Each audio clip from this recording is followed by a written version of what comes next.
Hey, what's up, all? Wardrobe here.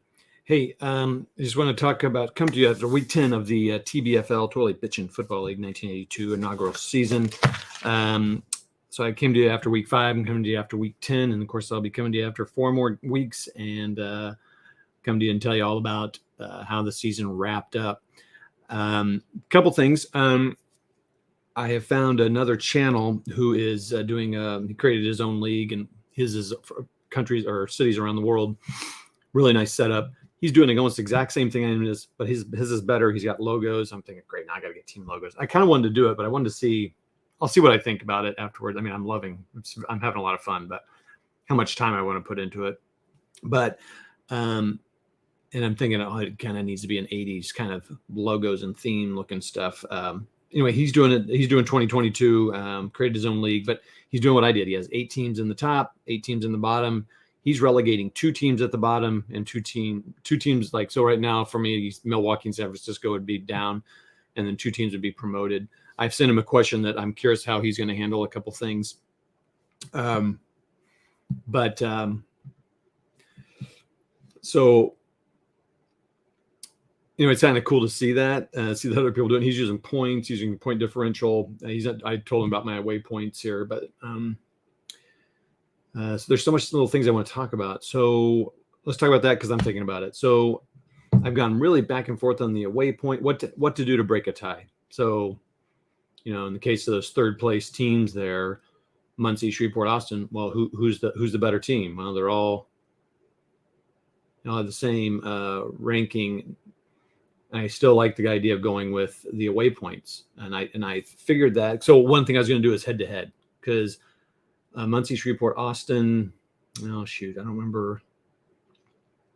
Well, it used to be Tulsa. Anyway, I think one of them's 2-0 against one of the teams. It might be Austin, might be 2-0 against one of those teams. Well, that's cool and that's important, but I'm like, you know what? If they can't, I think away schedule tells more about their overall how good they are. I think compared to against it. So if Austin did beat Muncie twice, well, that's good. But Austin can't win on the road, and Muncie has won 3 games on the road. And I think that says more as them as a team. They have a better. I mean, you could say, well, but they're 2-3 at home versus Austin's 5-0. That's a good point. Now that I'm sitting here talking out loud about it, I'm like, oh, okay. But I'm still pretty comfortable with that right now. So I'm going to use the away points as the first tiebreaker. The second one will be points differential. So in this case, let's see here. So right now, if Tulsa wins, well, here's the thing. Oh yeah, okay. All right, so let's do this. So I'm still sticking with that. I like my nice even number of points there. How's that? Points 4. 1,600 points have been generated in this league. We have 4 teams in the 200s. Everyone's at least in the hundreds. We did see some interesting changes in that too. I noticed as I was looking at this. So let's look at my notes here that I have typed up here. So we into week 10. Akron went 1-0-5. I said they'd go 2-3, but they lost to San Francisco and Milwaukee. The 2 games I said they would win. They lost both those plus the others. 0. So they went 0-5. So Akron had the biggest fall from 2nd to 6th place, which it was unexpected. Moving some stuff around. They have just been on a free for all, and their points allowed went from like 70 to 210. So that's, I mean, their defense has just crumbled and pretty wild. Let's see, the other drop was Austin. Austin, I predicted would actually kind of maybe get up into 2nd place. I think I said they went 2-3. They had a pretty rough time of it. So Austin went down from 2 to 5. And again, can't win on the road. And I see why on their card because, I play. Oh, yeah, I did want to talk about that too. There's so many things to talk about. So Austin did not win on the road. And you're not going to go far if you can't win on the road. You got to win some. So that's Austin. Tulsa went, well, let's talk about Muncie. They went up 1 from 4 to 3. They're the ones I said would go 4-1. They went 3-2. and they beat Rhine. So Rhine was going to be one of their losses, but they actually beat them, and then they lost a couple of games they shouldn't have lost, giving Rhine their second loss of the season, which was a little bit of, and it was a close game. It was pretty awesome. But even doing that, they went down. They went up to 3. Let's talk about Shreveport. They've been kind of the surprise. 7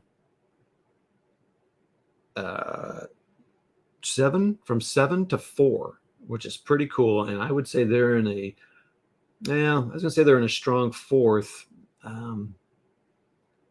but they're going up against Muncie, who's also on the upswing, but maybe a little bit less. So Shreveport might be really surprised us here and move up in the rankings there. So I'd say that was our star. Well, our second place star. Our first place star is Tulsa, moving from 5th to 2nd. Now, I mentioned that Tulsa might make it into 2nd, but with Akron losing 5 games, they were 4-1 when they went into this 5-week set, and now they are 4-6. That's bonkers. That's a downfall. So, anyways, that Tulsa took advantage of that and went 5-0 in that series, which was awesome, and they really upped their point differential. Really helped them out. So now they're in 2nd place.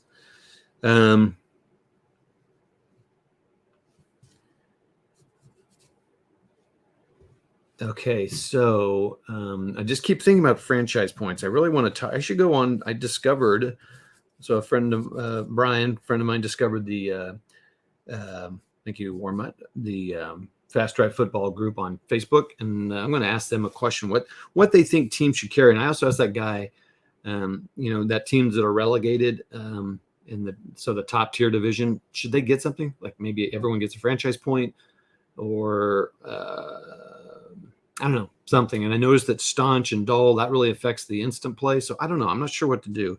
But I just thought, well, maybe if I do a championship. Now, that guy that is doing this kind of same sort of tier, he does not have a championship. It's just like Premier League. If Ryan ended now, Ryan's a champion. You don't need a playoff. You don't need a championship because they won it. They won the championship. So I'm debating about that. It's just so fun to have a championship game, but I don't know. Maybe I don't need one.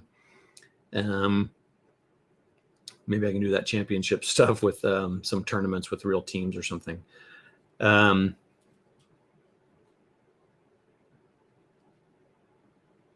But I just thought, now, what about if they, like, maybe that first place team gets a couple of franchise points?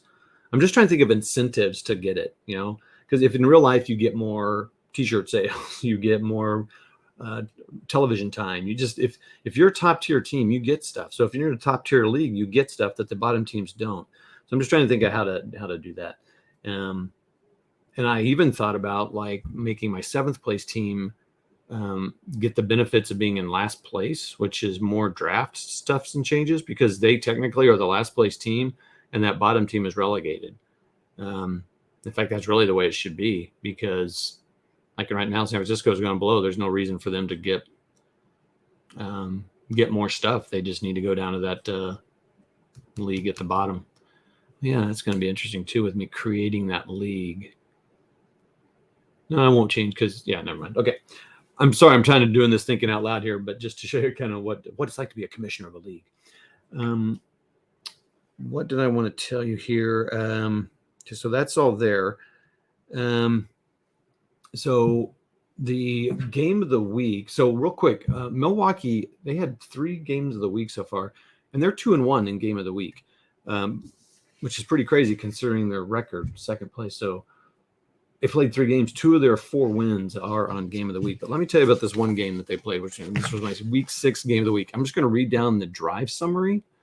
And it pretty much just, as usual, just goes back and forth, Milwaukee, Akron. So the game started out, and this is something that Milwaukee has consistently done in their games that I played. They score quick, which is interesting. Like if they get the first drive of the first half, they get it. The first half, they get it. So here's the drive summary, and it just starts with Milwaukee. I'm not going to field goal, fumble, let me try it over. So Milwaukee field goal, Akron fumble, Milwaukee fumble, but then they pick up their own fumble and get a touchdown. Akron has an interception. Milwaukee has a fumble. Akron has an interception. Milwaukee gets a TD run. They fail the extra point. And then it's Akron, Milwaukee, Akron punt. And then on Akron's punt, Milwaukee runs it in for a touchdown. It's 0-15. Then at the 0-15.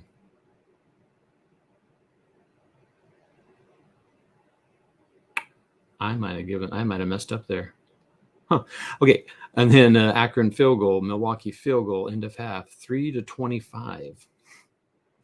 That's interesting. Okay. And then to start the next one, Akron TD run, first play of the second half. Milwaukee fumble, Akron TD pass, Milwaukee fumble. So, Akron's coming back. At that point, it was 14-25. Did they miss 17-25? Yeah, that's what it is. Yeah, 17-25. And then Milwaukee fumble, Akron interception, Milwaukee punt. So there were only 4 punts in this game. Akron interception and Milwaukee field goal. The error I might have made, I might have given Milwaukee an extra touchdown. They still would win, but that would make a difference in their point differential. But can't go back. They messed up. But what a crazy game. It was just back and forth. I had another one that was pretty fun and back and forth, but that one was crazy. Well, I did have a 38-27. My Tulsa-Muncie game was 38-27, so that was pretty fun seeing all that stuff go on. So that was fun. And so I have picked out the games of the week. Oh, one thing I did real quick, because I was thinking, gosh, man, the home team seems to have an advantage on the instant play things. They win most of the time. I felt like. So I did a little statistical analysis. Trust me, it's a little. So real quick, on the instant win, the home team wins 63% of the time. So I was thinking, I thought, oh man, I think maybe there's a little bit more even play on the full game play out. So you almost have an advantage, right? So when I'm setting this game of the week, it might kind of actually give the visitors an advantage because you're really testing it out. Because, when I'm saying, when I have Ryan Showboats going up against San Francisco, I'm thinking, the way they're playing, the way it's going, they really should beat them, even if they're at San Francisco's home. Because look, they're 1-4 at home, but it's just a die roll. But the stats work out. So here's the deal. Like I said, home on instant play, 63%. Home on playing the game out, 70%. So you're actually more likely to win on a play out. So I'm like, that was awesome to see that. So I'm like, okay, cool. I kind of like that. I kind of like that it's not, it's actually an advantage to play the game out, which, anyway, so who knows? That'll be fun to kind of check out that stat as we go. Okay, so let's look at the schedule for the remainder of the. I'm not going to really I was thinking of trying to make predictions, but based on what I've seen, I don't know. So let's zoom over here, kind of slide over here, and look at the remaining schedule. We have 4 games left in the schedule. Oh, just real quick, every team can catch them, right? Ryan is not in the clear. They could lose all 4 games, go 8-6, and Tulsa could win all 4 and go 11-3, right? So it is not a done deal. Muncie could win, all 4, go 9. So those teams could go 9. And even Akron and Milwaukee could go 8-6. But what did I see that was different there? The away points might be a problem. Oh, wait, why? Oh, wait, hold on. So 4 games left. They could win 8, 4-6. Oh, yeah. Yeah. I think I might have said it wrong the first time. So they go 8-6. Those guys could go 8-6. So first place is not solid. Milwaukee, Akron could get, on the swing. Akron could get back and do what they did before and go 4-0 to start this season. So who knows? Let's see what can happen here. So Rhine plays Tulsa. So that is the game of the week. That is number 1 versus number. Oh, I guess I can go over here. I can shrink down the view here real quick. 150. So Rhine is at Tulsa. That had to be the game of the week. It's 1 and 2. Tulsa wins that. Their away points will be the same. They'll be tied there, so they'll still be in second place. So that's too bad, because look at that point differential. Ryan has just rocketed out the offense, so they're not going to catch them in that game. Not the way this game scores. Can't imagine they're going to score 61 points, and hold Ryan to 0. So Ryan will hold on to first place even if Tulsa wins that. But that'll get them closer away. I mean, the record's 3-2 away, so it's not a given that Ryan's going to win that. So it would be pretty awesome. Oh, and also notice that 1, 2, and 4 are in the top 4 slots, and Shreveport has overplayed their hearts out to get from the 8th preseason seed to 4th place. So that's pretty cool. And there's the San Francisco Colts living in the basement. So then we have Milwaukee, Muncie.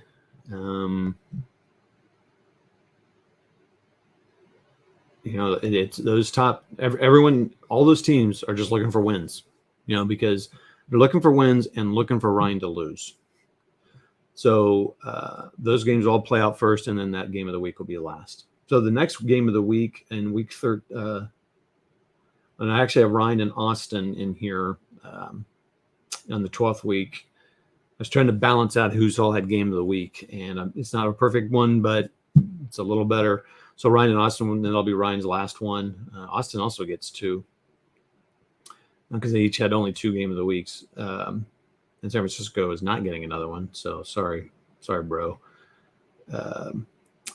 So Ryan and Austin will go at it, and Austin plays Akron. So, I mean, that'll be interesting. I don't know. I don't know who's going to win that. Is it Austin? No, Austin's at home, so Austin should win that. They're 5-0. And Akron's 2-3 away, so coming into that, they'll be a little bit good. Ryan will be at Austin. They got 2 home games there. And the week 13 is Shreveport at Akron. Really, I'm just looking for that's more. We'll see what Akron. If Akron's able to turn around, it'll be nice. So make it an exciting something for them. But Shreveport, again, they're kind of on the upswing, so it'll be fun to see them increasing. Hopefully that's continuing. Hopefully they win they're 11-12. Shreveport plays at home against San Francisco, so they're 4-1 at home. They're versus 1-4 should happen. And then they're at home again against Tulsa. That'll be a tougher one, so we'll see. But hopefully they're climbing their way up there. If they beat Tulsa, that could be huge for replacement. And then finally, Austin at Muncie. I'm hoping that, we got a kind of a close one there. And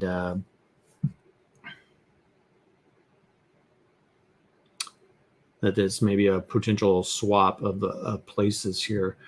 And if that last week is tight, I might play, like if